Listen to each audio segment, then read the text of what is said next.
அன்பான நண்பர்களே வணக்கம். சில சிறுகதைகள் நம்மை சிந்திக்க வைத்துவிடும். வேறு சிலவோ நமது கடந்த காலத்தை, பழகிய நண்பர்களை ஞாபகப்படுத்தும். இப்படி அளவில் சிறியதே ஆனாலும் நம்மை சலனப்படுத்தும் சிறுகதைகள் ஏராளம். அப்படி ஒரு சிறுகதைதான் ஆண்டாள் அவர்கள் எழுதிய தாயில்லா குழந்தை என்னும் சிறுகதை. பிரபல எழுத்தாளர்களின் சிறுகதை தொகுப்பிலிருந்து உங்களுக்காக வாசிப்பது ஸ்ரீலதா தயாளன். இனி கதைக்குள் செல்வோமா? தெருவில் மற்ற திண்ணைகளை விட வசதியாகவும் பெரியதாகவும் இருந்ததால் சதா என் வீட்டு திண்ணையில் தெருக்குழந்தைகளில் ஆணும் பெண்ணுமாக 7-8 பேர் கூடி கூச்சல் போட்டு குதித்து விளையாடி கொண்டிருப்பார்கள். நான் அந்த ஊருக்கு புதியவள். என் கணவருக்கு அங்கே மாற்றலாகி 1 மாதம் கூட ஆகவில்லை. நாங்கள் இருவராகத்தான் என் குடும்பத்தின் அங்கங்களாக இருக்கிறோம். இருந்தாலும் கொஞ்சம் சௌகரியமாகத்தான் இருக்கலாமே என்று ஆசை. ஊரில் வாடகையும் மட்டுதான். நாங்கள் ஒரு பெரிய வீட்டை வாடகைக்கு எடுத்துக்கொண்டிருந்தோம். என் வீட்டு திண்ணையில் குழந்தைகள் அப்படி கூட்டம் கூடி கூச்சல் போடுவது முதலில் எனக்கு சகிக்க முடியாமல் இருந்தது. முதல் 2 நாள் சத்தம் போடக்கூடாது, மாமா வருவார் என்று அந்த குழந்தைகளை அதட்டி பயமுறுத்தி பார்த்தேன். அவர்கள் அடங்கவில்லை. என்னை லட்சியமே பண்ணவில்லை. அந்த குழந்தைகளுடன் விளையாடி கொண்டிருந்த வளர்ந்த குழந்தைகளில் 2 எனக்கு வெவ்வே என அழகு காட்டிவிட்டு தங்களுடைய காரியத்திலும் முன்னிலும் அதிக உற்சாகத்துடன் ஈடுபட்டு விட்டன. நாளடைவில் எனக்கும் அவர்களுடைய கூச்சலும் விளையாட்டும் சகஜமாக போய்விட்டன. வாயிற்கதவை திறக்காமல் கையில் ஒரு புஸ்தகத்தை பிரித்து வைத்து கொண்டு கண்ணை கொட்டாமல் அந்த குழந்தைகளையும் அவர்களுடைய விளையாட்டையும் பார்த்து கொண்டிருப்பேன். என் கணவர் காலையில் 9:30 மணிக்கு சாப்பிட்டு விட்டு ஆபீஸுக்கு போனால் அஸ்தமித்த பின் தான் வீடு திரும்புவார். அவர் திரும்பும் வரையில் எனக்கு பொழுது போக வேண்டாமா? சாப்பிட்டு விட்டு ஜன்னலில் வந்து உட்காருவேன். என் மடியில் இருந்த புஸ்தகத்தில் அநேகமாக எல்லா நாட்களும் ஒரே பக்கமாகத்தான் திறந்து கிடக்கும். சாதாரணமாக நான் எப்பொழுதுமே அக்கம் பக்கத்தில் பொம்மநாட்டிகளுடன் வழிய போய் சிநேகிதம் செய்து கொள்வது இல்லை. வம்பளப்பதில் சுபாவத்துக்கு விரோதமாக எனக்கு பிரியமில்லை என்பதனால் அல்ல. எப்படி இருக்குமோ என்னவோ ஏதோ என்று பயம். எந்த குழந்தை எந்த வீட்டை சேர்ந்தது என்று எனக்கு நாளடைவில் தெரிய வந்தது. அந்த குழந்தைகளும் சில சமயம் என் ஜன்னலுக்கு எதிரில் வந்து நின்று கொண்டு என்னிடம் பேச்சு கொடுத்து என்னை வம்புக்கு இழுப்பார்கள். அவர்கள் விளையாட்டில் ஏதாவது தகராறு வந்துவிட்டால் என்னை மத்தியஸ்தம் செய்து வைக்க அழைப்பார்கள். நானும் குழந்தையாக அந்த மாதிரி விளையாட்டுகளில் ஈடுபட்டிருந்த நாட்களை எண்ணி பார்த்து கொண்டே முறைத்தபடி நியாயமாக மத்தியஸ்தம் செய்து வைப்பேன். அந்த குழந்தைகளில் ஒரு குழந்தை, அவள் பெயர் காமு. சாப்பிடும் நேரம் தவிர பாக்கி நேரம் எல்லாம் என் வீட்டு திண்ணையிலேயே வருகின்ற குழந்தை போகின்ற குழந்தைகளுடனெல்லாம் சதா விளையாடி கொண்டிருப்பாள். உடம்பில் அழுக்கு படிந்த கிழிந்த பாவாடை ஒன்றும் சட்டையும், தலையில் வாழை நார் முடிந்த பல நாளாக எண்ணெய் படாத பின்னல், நெற்றியில் செக்க செவேல் என்று ஓர் அகன்ற குங்கும பொட்டு, காதில் வெள்ளி வளையங்கள், கைக்கு 2 கண்ணாடி வளையல்கள், மூக்கில் ஒரு சின்ன பொன் திருகு, சிவந்த மேனி, குறுகுறுவென்று ஆழங்காணாமல் மிரளும் கண்கள், மனதை கவரும் ஒரு புன்சிரிப்பு. இவ்வளவுதான் அவளுடைய அலங்காரங்கள். அவளை பார்த்த நாள் முதலே எனக்கு ஏனோ எப்படியோ அவளிடம் ஓர் அலாதி வாஞ்சை பிறந்துவிட்டது. நான் குழந்தைகளை கூச்சல் போடாதே என்று அதட்டும் போதெல்லாம் அவள் திரும்பி என்னை பார்த்து ஒரு வார்த்தையும் சொல்லாமல் ஒரு புன்சிரிப்பு சிரிப்பாள். குழந்தைகளை ஏன் அப்படி அதட்டினோம் என்றிருக்கும் எனக்கு. சத்தம் போடாதே, மாமா கோவிச்சுப்பா என்று ஒரு நாள் நான் சொன்னபோது காமு என்னை திரும்பி பார்த்து, எந்த மாமா மாமி? நாங்கள் இங்கே விளையாடுறச்ச மாமாவை காண்றதே இல்லையே என்று கேட்டாள். அவள் புன்சிரிப்பை போலவே அவள் தயங்கி பேசிய அந்த பேச்சும் அழகாக இருந்தது. காமுவை பற்றிய எல்லா விவரங்களையும் நான் சில நாளில் மற்ற குழந்தைகளை விசாரித்து அறிந்து கொண்டேன். அவள் ஒரு தாயில்லா குழந்தை. அவள் தாய் இறந்து 1 வருஷத்துக்கு மேல் ஆகிவிட்டதாம். அவள் அப்பாவுக்கும் இன்னும் மறுகல்யாணம் ஆகவில்லை. அவள் ஒரே குழந்தை. அவளுக்கு அண்ணா, தம்பி, அக்கா, தங்கை யாரும் இல்லையாம். அவள் என் வீட்டுக்கு 2 வீடு தள்ளி மேற்கே இருந்த தன் தாயை பெற்ற பாட்டி வீட்டில் வசித்து வந்தாள். அவள் அப்பா சொற்ப சம்பளத்தில் ஒரு பள்ளிக்கூட உபாத்தியாயர். அவர் அடுத்த தெருவில்தான் இருந்தார். அவர் வீட்டுக்கு அவரை பார்க்க காமு மாசத்துக்கு ஒரு தரம் கூட போவதில்லையாம். அதற்கு முந்தைய வருஷம் காமு பள்ளிக்கூடம் போய்கொண்டிருந்தாளாம். இந்த வருஷம் அது கூட இல்லையாம். எனக்கு அவளிடம் ஏற்பட்ட பிரியத்தை அறிந்து கொண்டுதானோ என்னவோ, அடிக்கடி காமுவும் அதன் வயதுக்கு பொருத்தமான விளையாட்டுகளை எல்லாம் விட்டுவிட்டு ஜன்னல் அண்டையில் வந்து நின்று கொண்டு என்னிடம் பேச்சு கொடுத்து கொண்டே இருப்பாள். அடடா, என்ன திவ்யமான வம்பு! யாரை பற்றியும் எதை பற்றியும் அவளுக்கு தெரியாத விஷயமே இல்லை. அப்படி ஒரு நாள் பேசிக்கொண்டிருக்கும் போது அவள், மாமி, கதவை திறந்து விடேன், நானும் உன்கிட்ட வந்து உட்கார்ந்துக்கிறேன் மாமி என்றாள். நான் கதவை திறந்து விட்டேன். அதிக உறவாக என்னை அணைத்தாற்போல ஜன்னற்படியில் என் பக்கத்தில் வந்து உட்கார்ந்து கொண்டு பேச ஆரம்பித்து விட்டாள். எனக்கும் அவள் என்னிடம் அப்படி உறவு கொண்டாடுவதும் நெருங்கி பேசுவதும் விருப்பமாகத்தான் இருந்தது.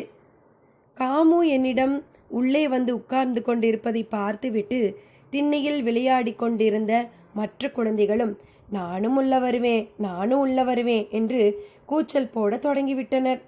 வீட்டுக்குள் வந்து ஏதாவது ரகளை பண்ண போகிறார்களே என்று எனக்கு பயந்தான். எனினும் கதவை திறந்துவிட்டேன். அன்று முதல் தெருக்குழந்தைகள் என் வீட்டு திண்ணையில் மட்டுமின்றி என் வீட்டுக்குள்ளும் வந்து தாராளமாக பழகி விளையாட தொடங்கிவிட்டார்கள். அன்று நான் காமுவுக்கு தைலம் தடவி தலைவாரி பின்னி பூ வைத்து பொட்டிட்டு அலங்கரித்தேன். அவள் தோற்றத்தில் ஏற்பட்ட மாறுதல் எனக்கே ஆச்சரியமாக இருந்தது. அவளை பார்த்து தெருவில் யாராவது கண் வைத்து விடுவார்கள் என்று, காமு வீட்டில் யாராவது என்னை கோபித்து கொண்டால் என்ன பண்ணுவது என்று எனக்கு பயந்தான். ஆனால் அப்படி கண்பட்டு விடாதிருக்க அவள் பாவாடையும் சட்டையும் அவளுடைய பழைய அழுக்கு படிந்த கந்தல்களும் இருக்கின்றனவே என்று சற்று பயம் தெளிந்தேன். அன்று சாயங்காலம் காமு வழக்கம் போல பாட்டி வீட்டுக்கு போய்விட்டாள். என் கணவர் ஆபீஸிலிருந்து திரும்பும்போது நன்றாக இருட்டிவிட்டது. காமுவை பற்றி அதற்கு முன் நான் அவரிடம் ஏதாவது சொல்லி இருந்தேனோ என்னவோ, எனக்கு ஞாபகமில்லை. 4-5 தரம் காமுவை பற்றி அவள் இது சொன்னாள் அது சொன்னாள் என்று பெருமை தாங்காமல் சொல்லிவிட்டேன் போல இருக்கிறது. அவர் பரிகாசம் பண்ண ஆரம்பித்து விட்டார். கடைசியில் காமு காமு என்று இதென்ன ஜபம், அவள் யாரகத்து பெண்ணோ என்றார். அப்புறம்தான் நான் கொஞ்சம் நிதானித்து கொண்டேன். காமு முதல் நாளை விட மறுநாள் அதிக சொந்தம் கொண்டாடி கொண்டு வந்தாள். நான் அவளுக்கு கதை சொல்லிக்கொண்டும் அவளுடன் வம்பளந்து கொண்டும் அவளுக்கு விதவிதமாக என் மனம் போனபடியெல்லாம் அலங்காரங்கள் செய்து பார்த்து கொண்டும் பொழுதை போக்கினேன். அன்று பகல் முழுவதும் வீட்டு வாசல் கதவை சாத்தவே இல்லை. வழக்கமாக வாசலில் விளையாடும் குழந்தைகள் அன்று தாராளமாக உள்ளேயும் வெளியேயும் விளையாடி கொண்டிருந்தனர். அன்று காப்பி போட்டு டிபன் பண்ணியதில் காமுவுக்கும் கொஞ்சம் கொடுத்தேன். எங்க ஆத்துல இப்பெல்லாம் காப்பி போடுறதே இல்லை என்று சொல்லிக்கொண்டே காமு அந்த காப்பியை சாப்பிட்டாள். அன்று தன்னுடைய அம்மாவை பற்றியும் அப்பாவை பற்றியும் குழந்தை காமு அதிக கோவையின்றி தனக்கு தெரிந்ததையெல்லாம் கண்களில் ஒரு ஏக்கம் பிரகாசிக்க என்னிடம் சொன்னாள். முதலில் என் கணவர் வீட்டில் இருந்தால் காமு வீட்டிற்கு வருவதே இல்லை.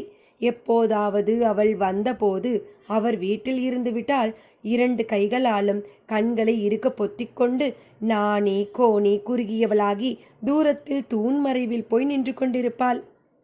காமு ஊமை என்று பிரகாசம் பண்ணுவார் அவர். நான் உன்னை கல்யாணம் பண்ணி கொண்டு விடவில்லை, வா, இப்படி வா, கிட்ட வாடி அம்மா என்று அழைப்பார் அவர். அவள் போகவே மாட்டாள். அவர் மாடிக்காவது ஆபீஸுக்காவது போய்விட்டால் உடனே மடை திறந்தது போல பேச ஆரம்பித்து விடுவாள். இப்படி கொஞ்ச நாள்தான். நாளடைவில் காமு அவரிடமும் என்னிடமும் பழகுவது போலவே பழகி வெட்கம் நீங்கி சகஜமாகவும் பிரியமாகவும் நடந்து கொள்ள ஆரம்பித்தாள். அதற்கு புறம் அவள் என்னிடம் கொண்டாடிய சொந்தம் எல்லாம் அவரிடமும் கொண்டாட ஆரம்பித்து விட்டாள். என்றைக்காவது அவர் ஏதாவது கொஞ்சம் வேலையாக இருக்கும்போது அவள் பேச்சு கொடுத்து காரியம் செய்ய ஒட்டாமல் விஷமம் செய்து தொந்தரவு கொடுப்பாள். அப்போது அவர், இந்தா ராஜி, உன் பொண்ணை அந்தாண்டு அழைச்சிண்டு போ என்பார். பாதி நாள் காமு மத்தியானம் சாப்பிட அவள் வீட்டுக்கு போக மாட்டாள். என்னுடனேயே சாப்பிட்டு விட்டு தங்கிவிடுவாள். அவள் வீட்டில் அதை யாரும் கவனித்ததாகவோ அதை பற்றி கவலைப்பட்டதாகவோ தெரியவில்லை. நான் எங்கேயாவது கோவில் கடைக்கண்ணிக்கு போனால் தனியாக போவதற்கு பதிலாக காமுவையும் அழைத்து கொண்டு போவேன். சில நாள் இரவு அவள் என்னுடனேயே தங்கிவிடுவாள். அப்போதெல்லாம் அவளை தன் வீட்டுக்கு போய் சொல்லிவிட்டு வர சொல்லுவேன். இப்படி 1 மாதம், 2 மாதம், 3 மாதம் சென்றன. 4வது மாதம் ஒரு நாள் சாயங்காலம் நான் சமையல் அறையிலே உட்கார்ந்து காப்பி போட்டு கொண்டிருக்கையில் காமு மௌனமாகவே வந்து என்மேல் சாய்ந்து கொண்டு உட்கார்ந்தாள். அவளுடைய மௌனம் எனக்கு ஆச்சரியமாக இருந்தது. அவள் எப்போது வந்தாலும் வாசல் திண்ணையிலிருந்தே மாமி என்று உரக்க ஒரு குரல் கொடுத்துவிட்டு ஒரு குதி குதித்து கொண்டுதான் உள்ளே வருவாள். அன்று வழக்கத்துக்கு மாறாக அவள் மௌனமாக முகத்தில் சந்தோஷமின்றி வந்தது எனக்கு துணுக்கென்று இருந்தது. அவள் கண்கள் கலங்கி சிவந்திருந்தன. நான் மெல்ல, என்னம்மா காமு என்றேன். ஒரு நிமிஷம் மௌனமாக இருந்தால் காமு. அப்புறம் தழுத்தலுக்கு கம்மிய குரலில், எனக்கு அம்மா இல்லை என்றாள். இதற்கு என்ன பதில் சொல்வது என்று எனக்கு தெரியவில்லை. அவளை வெறுமனே பார்த்தேன். மெல்ல அணைத்து கொண்டேன். தயங்கி தயங்கி துக்கம் தொண்டையை அடைக்க, நீ எனக்கு அம்மாவா இருக்காயா என்று கேட்டாள் காமு. என் கண்ணே என்றேன் நான். அவளை வாரி சுருட்டி அணைத்து உச்சி மோந்து முத்தம் கொடுத்து 1 டம்ளர் காஃபியும் கொடுத்து அவள் கேட்டதற்கு என் சம்மதத்தையும் தெரிவித்து சமாதானப்படுத்திய பின்தான் அவள் பழைய காமு ஆனாள். அன்று பாக்கி பொழுது முழுவதும் அவள் என்னை விட்டு நகரவே மறுத்துவிட்டாள். அன்றிரவு பாட்டி வீட்டில் சொல்லிக்கொள்ள கூட போகாமல் என்னுடன் தங்கினாள். மறுநாள் காலையில் காமுவின் பாட்டி காமுவை தேடிக்கொண்டு என் வீட்டுக்கு வந்தாள். அவள் பாட்டிக்கு வயது 60க்கு மேல் இருக்கும். சுமங்கலி கிழவி. அவள் சொல்லித்தான் எனக்கு முந்தைய நாள் நடந்ததெல்லாம் தெரிந்தது. காமுவின் கலக்கத்துக்கு காரணமும் தெரிந்தது. காமுவின் தகப்பனாருக்கு 2வது கல்யாணம் ஏற்பாடாகி இருந்ததாம். தன் 2வது கல்யாணத்திற்கு காமுவை அழைத்து போக அவருக்கு மனசு இல்லையாம். செலவெல்லாம் தாமே செய்து கொண்டு அவர் மதுரை வரையில் போய் திரும்ப வேண்டியிருந்ததாம். காமு தானும் போக வேண்டும் என்று அழுது அழுது பார்த்தாலாம். பயன்படவில்லை. அதனால்தான் முதல் நாள் கோபித்து கொண்டு, நான் இனிமே உங்க ஆத்துக்கு வரவே இல்லப்போ, எங்க அம்மா வாத்துக்கு போறேன் என்று என் வீட்டுக்கு ஓடி வந்து விட்டாளாம். அம்மா அம்மா என்று என் பேத்தி உசுர விடுறா. மகராசி, உன்னை பார்த்து விட்டு போவோம் என்றுதான் வந்தேன் என்றாள் காமுவின் பாட்டி. இந்த சம்பவத்திற்கு அப்புறம் அந்த ஊரிலே எனக்கு காமுவின் அம்மா என்ற பட்டப்பெயர் நிலைத்து விட்டது. ஆனால் அதற்கு பின் நாங்கள் நெடுநாள் அவ்வூரில் தங்கவில்லை. என் கணவரை வேறு ஊருக்கு மாற்றிவிட்டார்கள். இதெல்லாம் 16 வருஷங்களுக்கு முந்திய கதை. அப்போது காமுவுக்கு 6 வயதுதான் இருக்கும். சென்ற வாரம் அகஸ்மாத்தாக நான் தஞ்சாவூர் ஜங்ஷனில் காமுவை மறுபடியும் சந்தித்தேன். ரயிலடியில் என்னுடைய பழைய காமுவின் சாயலாக ஓர் 5-6 வயது பெண் நின்று கொண்டிருந்ததை பார்த்து நான் ஆச்சரியத்துடன் திரும்பினேன். அந்த குழந்தையில் தாய் அதன் பக்கத்தில் நின்று கொண்டிருந்தாள். அவளை அணுகி, நீ காமுதானேடி என்றேன் நான். ஆமா என்றாள். ஒரு வினாடி தயங்கினாள். ஓ, நீங்க என் அம்மா தானே என்று கேட்டாள். அதை அவள் இவ்வளவு நாள் ஞாபகம் வைத்து கொண்டிருப்பாள் என்று என்னால் நம்ப முடியவில்லை. அவள் அதை கேட்ட குரல் என் கண்களில் நீரை கொண்டு வந்துவிட்டது. அப்போது அவள் கணவனும் அங்கே வந்தான். அவன் பட்டணத்தில் உத்தியோகம் பார்த்து கொண்டிருந்தானாம். அவர்கள் இருவரும் அவனுடைய கிராமத்துக்கு போய்விட்டு பட்டணம் திரும்பிக் கொண்டிருந்தார்கள். நான் பட்டணத்தில் அவர்களுடைய விலாசத்தை தெரிந்து கொண்டேன். ரயில் வந்து நாங்கள் இருவரும் பிரியும்போது என் பக்கத்தில் நின்று கொண்டிருந்த என் 12 வயது பெண்ணை காட்டி, இவள் என் தங்கையா என்று கேட்டாள் காமு. ஆமாம் என்றேன். இவள் பெயர் என்ன என்றாள். காமு என்றேன் நான். இருவரின் கண்களும் ஒரு நிமிடம் பேசாமல் பேசின. அந்த ஞாபகத்துடனேயே காத்திருப்போம். அடுத்து வேறு கதையுடன் உங்களை சந்திக்கிறேன். நன்றி நண்பர்களே.